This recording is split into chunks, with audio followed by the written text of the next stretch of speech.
Rise and shine. It's Sunday. A brand new Daily Tech Update is heading your way. But don't touch that screen. A listener question is coming up. With millions falling for scams and cyber attacks each year, you'd think that we would all be a little bit more careful about our personal identification numbers. But you would be wrong. I'm Kim Komando for NetSuite. Attention business owners, get a one-of-a-kind flexible financing program at netsuite.com/Kim. The numbers 1, 2, 3, and 4 are still the most commonly used and most easily guessed PINs. For 11% of the global population, 1, 2, 3, 4 is the only thing that stands between them and every cyber crook everywhere. 1111, 1212, 0000, and 7777 are the next most dangerous PINs. With only 4 numbers, there are only 10,000 possibilities. But you can throw off the bad guys by using random numbers, say beginning with a 0. Stay away from your address, your birthday, the last 4 digits of your social security number, and the numbers 6969. For some reason, that's a big one. Enter to win a brand new iPhone 15 right now at winfromkim.com. All right, let's open up that Komando mail vault and see what questions you've got for me. Kristen in Bogart, Georgia. Hi there, Kristen. Hi, how are you? Fantastic. Thank you for your call today. What's going on with you?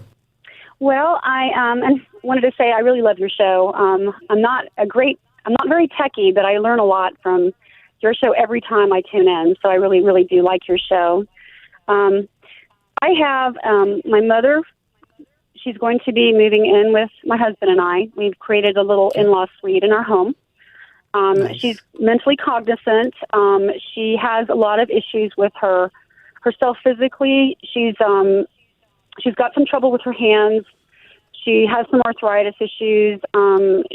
She's just physically a little bit deteriorating as she's getting older, mentally very clear. She's having issues with phone usage, and we've tried Jitterbug. I tried a similar phone from AT&T, and she just gets really frustrated because she has trouble just even pressing the buttons.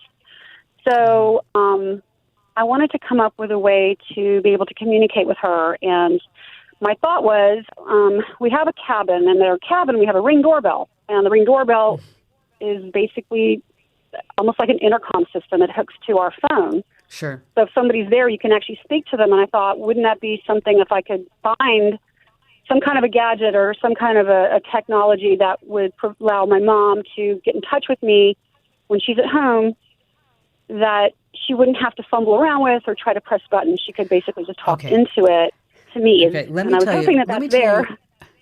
Let me tell you how much we are alike. Okay. My mother is 82. Okay. And my mother has lived in my guest house for the last 17 years. Wow, that's awesome. And then she lived with me before that. And in our last house, we didn't have a guest house, and she lived in a spare bedroom for I don't know, probably 10 years. Right. And what's so wonderful about that is that my son is like, he considers her his second mother. Yeah. Because he grew up every day with his grandmother. I mean, that's just the way it was. Grandparents are so important. Oh, and you know what? And they have such a fabulous relationship. We went out to dinner. I'll never forget, right after she was going through some cancer treatment, and she's a stage 4 pancreatic cancer survivor, by the way. Oh my gosh, that's incredible. It's incredible. But he was holding her hand, and I thought to myself, gosh, how wonderful. I mean, I still see that in my head. That's amazing. What I've gotten for my mother is an Echo Show. And buy her the big one, the 10-inch. They have 5-inch and 8-inch, but buy her the bigger one, the 10-inch. Okay. And all she has to do, she says, and I don't want to say Alexa, because then everybody's devices will turn on, okay? Okay. All she has to say is, A, call Kim. Or she can say, drop in, because there's a video, I can drop in on her, or she can drop in on mine. Okay. So it's that video intercom that you were talking about. But wait, Kristen, there's more. Because she can say, A, call for help. Yes. And if she says call for help, it will find you. It'll call your cell phone. That's amazing. And then you can also get on there. There's a care hub, and you can put routines in there. So to remind her to take her medicine or at a certain time or whatever it is. That's amazing. That would be so fantastic to find something like that.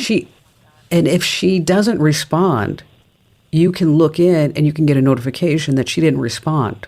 Right. So you know that something's up. But the beautiful thing is, I'm just telling you, is these being able to just drop in on her.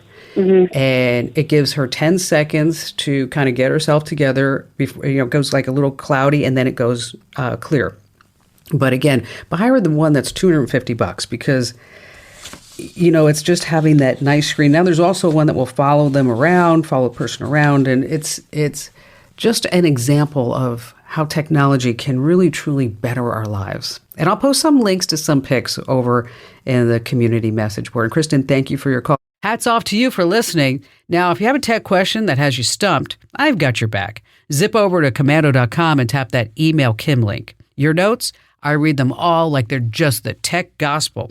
And you can get Tech Smart every single day with my free newsletter. It's up for grabs over at getkim.com. That's getkim.com.